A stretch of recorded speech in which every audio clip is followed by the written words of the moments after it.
Great.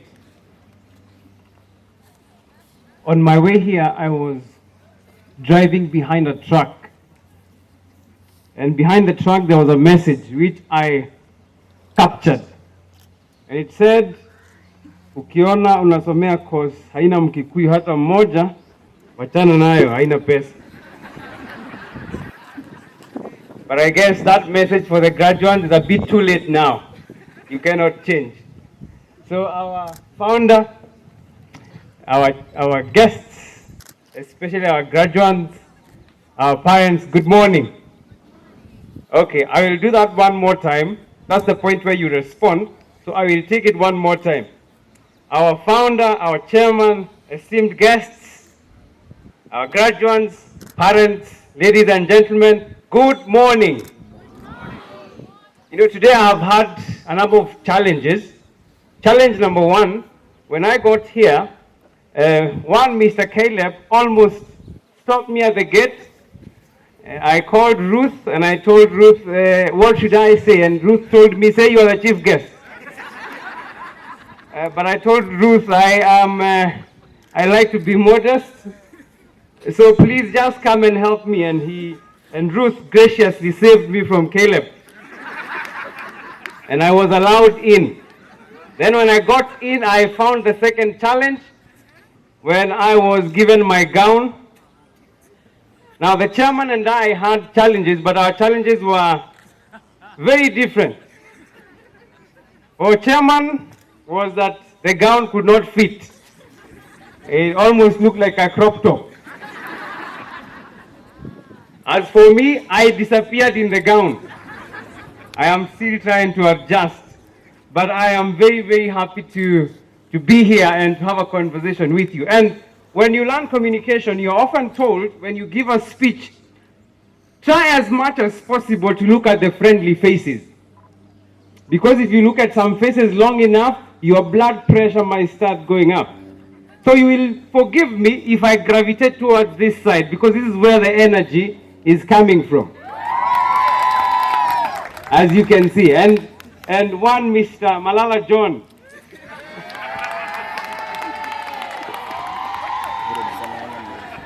If you are a politician, this is the point where we would say, ground imesema ni wewe. So I'm really excited and enthralled to be here to just share with you a few thoughts. And my grandfather used to tell me that you know a clever person by the answers they give. But you know a wise person by the questions they ask. So in the spirit of parading my wisdom, allow me to start this address by asking a question. How many of you, by a show of hands, have done foolish things in the past? Things that if you are to go back in time, you will not do them again. Let's see. All right. How many of you have never done any foolish thing whatsoever? Oh, ye perfect people. All right. And how many of you will not raise their hands no matter what I ask? Great. Now I have done a fair share of foolish things, and I will just share with you a few, and I will be done. Now, in a moment of youthful indiscretion, I did something really foolish. I took physics in high school. Now, allow me to explain why that was foolish. I took physics not because I liked it, nor was I good at it. I only took physics because unless you took physics, you were not considered man enough. And for that reason, I took physics. But ladies and gentlemen, physics and I had a mutual relationship in that I hated physics and physics hated me. I went through physics classes, but physics classes never seemed to go through me. And what made it even worse is that physics involved a lot of math. Yet another subject that we had irreconcilable differences. You will therefore forgive me if I have forgotten most things that I learned in physics. But I remember a few things. I remember succinctly being taught that light travels faster than sound, which explains why some people may appear bright until you hear them speak. But of my interest this morning is something I learned called Newton's laws of motion. And I'm particularly interested in the third law of motion. Newton's third law of motion simply stated that for every action, there's an equal and opposite reaction. That indeed, life is a game of cause and effect. You smoke, cause, you get lung cancer, effect. You don't go to class, cause, you fail your exams, effect. Your parents who are here, at a time when there was a chilly weather as we have today, your papa looked at your mama in some type of way, cause, and you are born, effect. Life is indeed a game of cause and effect. We are here today because of the choices we have made in the past. And where you will be in 5, 10, 15 years will be dependent upon the choices that you make. And ultimately, the true measure of a good education is the extent to which it helps its partaker to exponentially improve the quality of his or her choices and decisions. As you step out into the world, my dear graduates, where you will experience the worst of human suffering, may you choose kindness, empathy, and compassion. And may you choose to never, ever let anyone talk you out of your dreams. The second foolish thing that I did that I want to share with you, after I was done with college like you are now exiting, I decided to take a vacation. And I chose Nakuru as my preferred destination. Call it Nax Vegas to make it sound more exotic.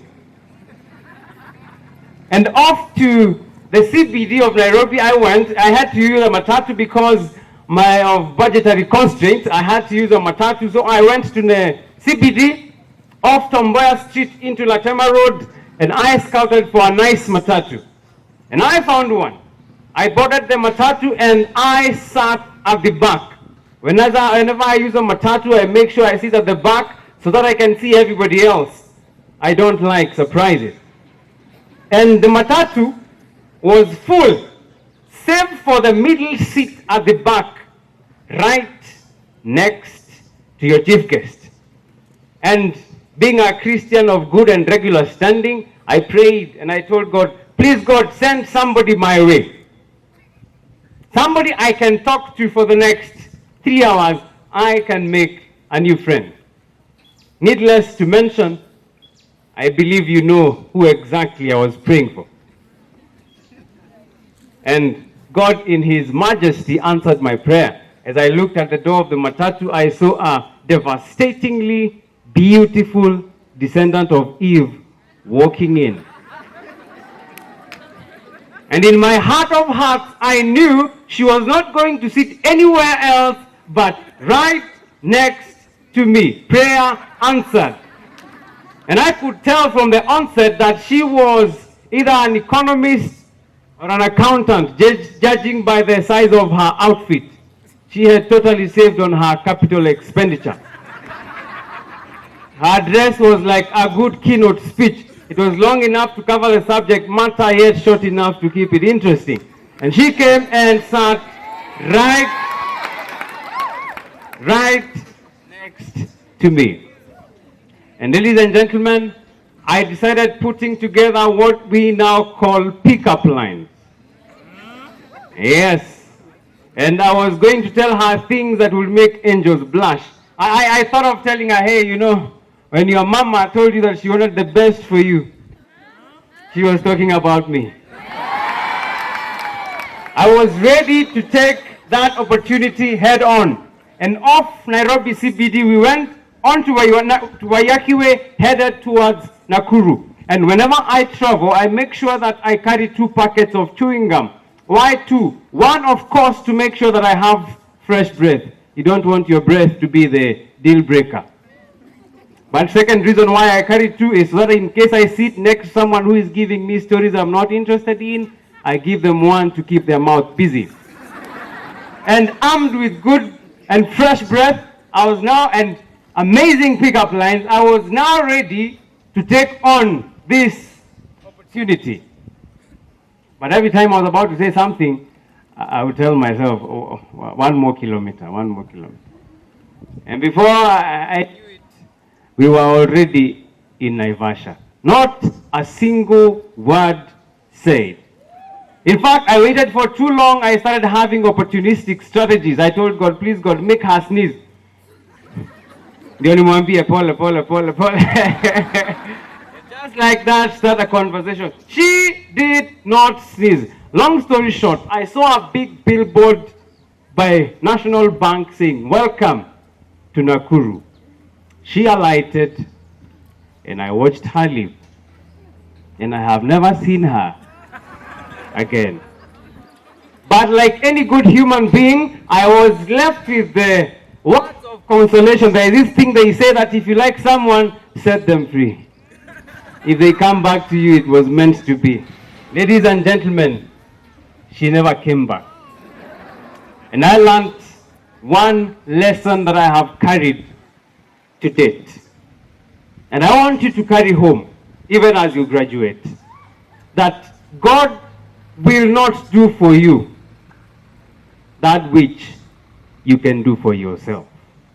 You know what I mean? Seldom see you make use of them. Not that making use of them was a good thing at that point in time.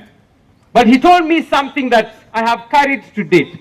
He told me, Chris, the reason I pick these things is 1. It is better to be prepared for an opportunity and not have one than to have an opportunity and not be prepared. Now, I know that was a controversial scenario, but I want you to take that home. Don't focus more on opportunities. Focus more on your preparedness for when the opportunities come.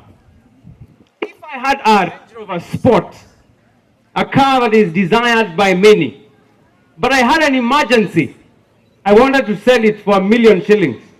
It's a car that goes for about 23 million shillings, but I wanted to sell it for 1 million shillings. That's a good opportunity for you to own a Range Rover Sport. But if you don't have the 1 million shillings, the opportunity will not count for you. As you graduate, remember, don't count on opportunities coming. Count on your preparedness for when the opportunities show up. And as I come near the conclusion of my short address, in the words of Winston Churchill, he said, for a message to be immortal, it does not have to be eternal. I don't have to be here the whole day for the message to be immortal. But as I come to the end, I want to share only 2 things. One has been talked about by the succeeding speakers. And they said about integrity. I want to tell you, as you go out there to build your career, may you build your career on a firm foundation of integrity. You have all heard of the Great Wall of China, which was built over many, many decades. And hundreds of thousands of people died building the wall. It's about 8,850 kilometers long. That is from Nairobi to Johannesburg and back. And they built the wall to protect the kingdom of China from their enemies outside. And then, when the wall was complete, they sat back to enjoy the safety and security behind these walls. But here is the thing. For the next 100 years, they were attacked thrice by the same enemies. Now here's the interesting part. No one ever climbed over the walls. and no one ever broke through the walls. You may ask, how then did somebody get into China? They walked straight through the gates. How? They bribed the watchman. While they were busy building walls to protect themselves, they forgot to teach integrity to their children.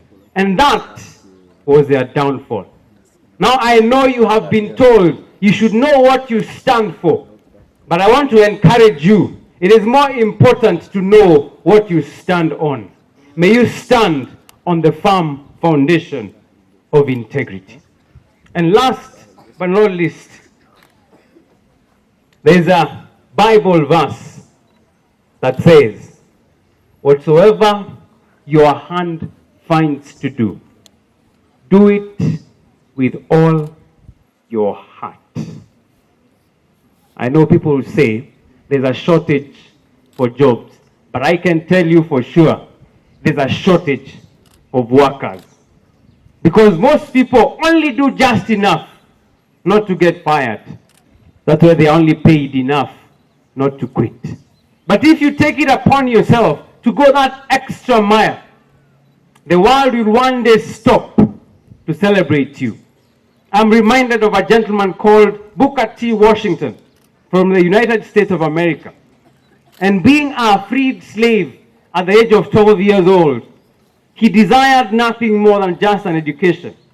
And he decided, he heard of Hampton College that was about 500 kilometers from where he lived. And because he did not have any money, he walked, hitched rides, and somehow, finally he got to the college. And he entered the gates. It was a purely white college. And when he got in there, he stood outside the classroom and looked with a lot of burning desire to a classroom, and he desired to be one of them. And one teacher came out and asked him, boy, are you lost? Because he was the only black boy in that environment. And he said, no, ma'am, the only thing I desire is an opportunity to get an education. And the teacher sent him to clean a class instead. Booker T. Washington, having been a slave, that was no big deal. He walked into the classroom and he cleaned it. And after he cleaned it, he went and told the teacher, I am done. The teacher came and she removed a white handkerchief and ran it on the edges of the desks. She was looking for dust. She found none, not a speck. That is what I call working the godly way. Whatsoever your hand findeth to do, do it as though you're doing it, not for the applauses of men. For men will applaud you on Sunday, Hosanna, Hosanna. Then on Thursday they will shout, crucify him. Don't do it for the applauses of men, but do it for the audience of one. And for that reason, Booker T. Washington was admitted into Hampton College on a full scholarship, and he went ahead to become a great American citizen. And I will end this with a quote of a man we all know as the father of civil rights movement. His name was Martin Luther King.